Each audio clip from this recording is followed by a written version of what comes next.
Comment convaincre quelqu'un de vous payer 100 $ pour une pièce de 50 centimes? Il y a une scène dans la série Better Call Saul qui nous montre exactement comment faire. Et la solution est étonnante. C'est une idée que j'ai lue pour la première fois dans un livre sur le marketing écrit par John Carlton.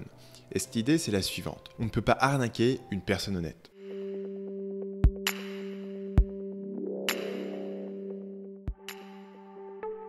L'arnaque de la pièce est réalisée par deux complices, Jimmy et Marco, et ils commencent par identifier une cible que nous allons appeler Michel. Pour que cette arnaque en particulier fonctionne, Michel doit avoir un certain profil psychologique, mais ça on en parlera plus tard. Le second critère est qu'il doit avoir au moins 100 $ dans son portefeuille qui vont être échangés contre la pièce de 50 centimes. Le troisième et dernier critère, c'est qu'il ne doit pas déjà connaître les arnaqueurs. See you regular? No. Les deux complices commencent par poser un scénario de base qui est que Jimmy veut vendre une pièce à Marco. All I'm asking is that you take a look. I'm sorry, buddy. No offense. I'm not interested.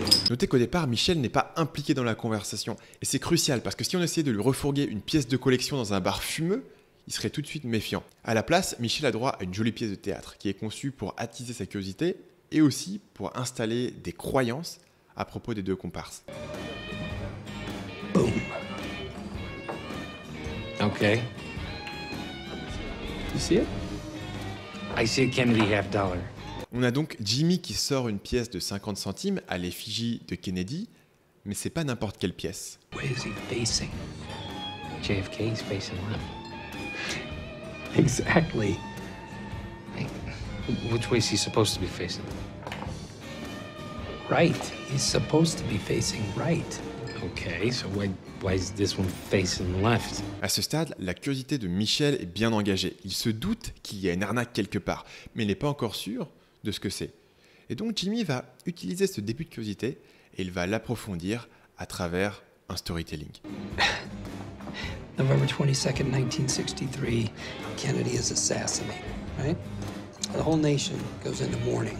They start naming everything in sight after him. L'histoire racontée par Jimmy est la suivante. Suite à l'assassinat de Kennedy, l'Amérique lui rend hommage de toutes sortes de manières, y compris en frappant des pièces de 50 centimes à son effigie. Selon Jimmy, les présidents sur les pièces de monnaie font traditionnellement face à droite parce que c'est la direction dans laquelle se lève le soleil. That's why pretty much every grave everywhere faces east, so the spirit of the dead person faces the rising sun, so that thing, it's a burial.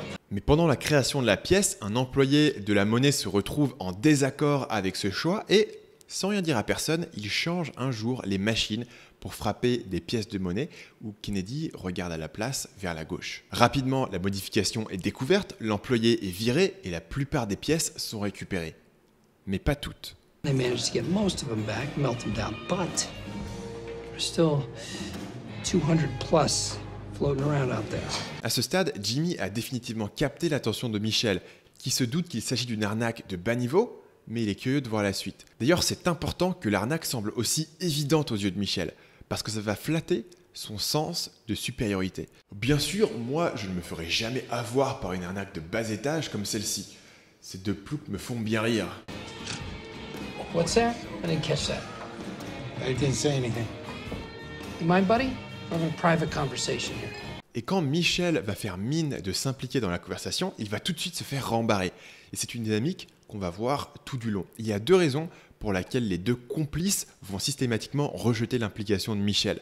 La première raison, c'est que ça confirme que Michel n'est pas la cible de l'arnaque. Donc Michel n'a pas de raison de se méfier et son inconscient ne va pas lui envoyer de signaux d'alerte. Il a la sensation d'être un observateur détaché et objectif. Mais il ne va pas le rester, parce que rejeter Michel sert aussi à semer dans son esprit les graines de l'aversion à la perte qui seront activées plus tard. Jimmy continue en expliquant le deal. This one's not in perfect condition, but on the open market, I'd say it's worth $600 or $800. $800? Yeah, but I'm hard up, so I'll take $100 for it. You want me to give you $100 for a $50? I want you to give me $100 for an $800 coin. 100 $ pour une pièce qui en vaut 800, c'est un bon marché. À vrai dire, trop bon pour être vrai. Marco est donc naturellement sceptique, et sur ce, Jimmy va s'absenter pour aller aux toilettes. Et son départ va faire rentrer l'arnaque dans sa troisième phase. This guy's playing me, right? Definitely. Cet échange de seulement 2 phrases est brillant, pour 2 raisons. Premièrement, Marco valide le sens de supériorité de Michel. Marco, c'est un bon gars, mais un peu bébête, qui a besoin de demander conseil à quelqu'un de plus intelligent pour une situation qui est pourtant évidemment une arnaque. Et pourquoi demande-t-il conseil à Michel en particulier? Parce que Michel, c'est clairement quelqu'un d'intelligent, comme on peut le voir à son costume cravate, à sa moue sarcastique et surtout au fait qu'il écrit avec un stylo plume dans son petit cahier. Bien sûr, ça confirme à Michel qu'il est bien plus intelligent que ces 2 ploucs et qu'il ne risque pas de se faire arnaquer par des idiots pareils. La seconde raison, c'est que cet échange place Marco et Michel dans le même camp. Et ils partent tous les deux avec la même supposition. C'est la règle numéro 1 si vous voulez changer les croyances de quelqu'un. Commencez par montrer que vous avez la même idée de départ. You know what? I know this guy on Wabash. Coin dealer, friend of my uncle's. Hey, Joey. I use your phone, local call. On a ici un développement qui va rendre les choses encore plus fascinantes pour Michel puisque Marco annonce qu'il va confirmer leurs croyances en appelant un expert des pièces de collection qui leur dira définitivement que c'est une arnaque. I'm gonna call this guy, and when he tells me this is a scam, you know what I'm gonna do? I'm gonna call the cops and get this scumbag thrown in the can. You're my witness, okay? Lentement mais sûrement, Michel se retrouve de plus en plus impliqué dans la situation. Au départ, il était un spectateur curieux d'une arnaque maladroite, puis il est devenu un conseiller de confiance, et maintenant, il se retrouve en plus témoin potentiel. Sweet Denver. Jesus, no kidding. Well, listen, I gotta go, all right? Thank you. I owe you one. Notez en particulier le langage corporel dans cette séquence. Marco tourne le dos à Michel et l'exclut une nouvelle fois de l'interaction, ce qui active sa peur de la perte. Et de l'autre côté, on voit Michel qui commence à vraiment faire attention à ce qui se passe, qui est impliqué, qui veut savoir plus, mais... So what'd he say? Yeah, you know, he didn't really know much. Marco a clairement appris quelque chose, mais il ne veut pas le dire. Et bien sûr, c'est calculé pour transmettre à Michel l'idée que la pièce est réellement précieuse, sans le lui dire directement. Michel a l'impression d'avoir percé un secret, une information que Marco ne veut pas lui donner, et sur ce, ça va être le moment pour nos 2 complices d'accélérer les choses. I'll tell you what, I'll give you $50 for it. $50? I'm taking a bath at $100. All right, okay. Look, I got $64 right here. It's an $800 coin. Okay, I'm not gonna sell it to you for $64. Okay, if you wait for me, I'll get you $100. I don't know. Okay. Cet échange crée une urgence parce que le deal est sur le point d'avoir lieu. À ce stade, Michel possède plusieurs informations. Numéro 1, Jimmy veut vendre la pièce pour $100. Numéro 2, Jimmy affirme que la pièce en vaut 800. Numéro 3, un expert neutre a priori confirmé la valeur de la pièce. Et numéro 4, Marco est sur le point d'acheter la pièce pour lui-même. Michel en conclut que s'il peut agir rapidement et trouver un moyen d'acheter cette pièce, il peut réaliser un profit rapide. Mais bien sûr, la seule information qui lui manque est la plus importante. Numéro 5, Marco et Jimmy travaillent ensemble. Mais la force de cette arnaque, c'est l'aspect psychologique. Et Michel n'a pas le temps de penser à l'information qui lui manque parce qu'il y a 3 forces psychologiques majeures qui agissent sur lui en même temps. D'abord l'urgence, parce que le deal est sur le point de se faire sans lui. Ensuite, l'aversion à la perte, parce que cette opportunité, une fois perdue, ne se représentera plus jamais. Et finalement, son sens de supériorité, parce qu'il a face à lui 2 ploucs qui ne sont pas assez intelligents pour arnaquer quelqu'un comme lui. Et d'ailleurs, on pourrait même dire raisonnablement que Michel mérite de sortir gagnant de cette interaction et pas ce débile de Marco. Et ces 3 forces vont être suffisantes pour le faire passer à l'action. Hey, buddy, I got $75 right here. Sorry, I need 100. Hey, Slick, nobody's talking to you. Mind your own business, okay? Come on. Encore une fois, le rejet de son offre confirme que ça n'est pas une arnaque et va activer encore plus l'aversion à la perte de Michel. On ajoute à ça une situation d'enchère qui est une manière bien connue de faire monter la pression, l'urgence et d'éteindre la partie rationnelle de notre cerveau. Cash money, $80.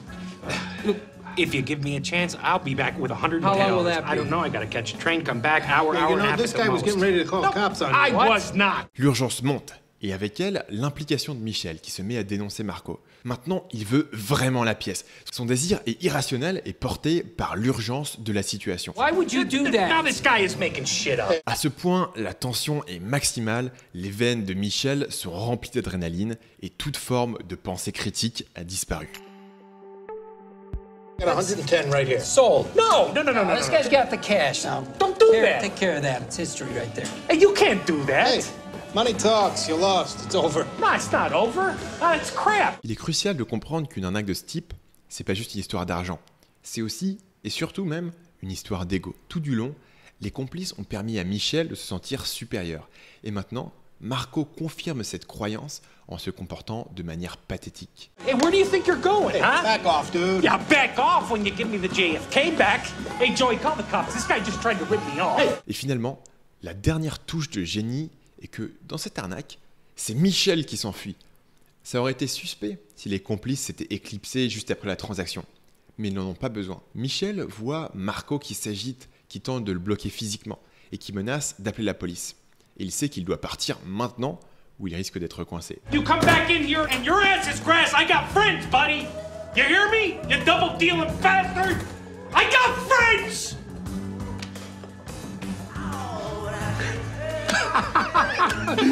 You are so beautiful.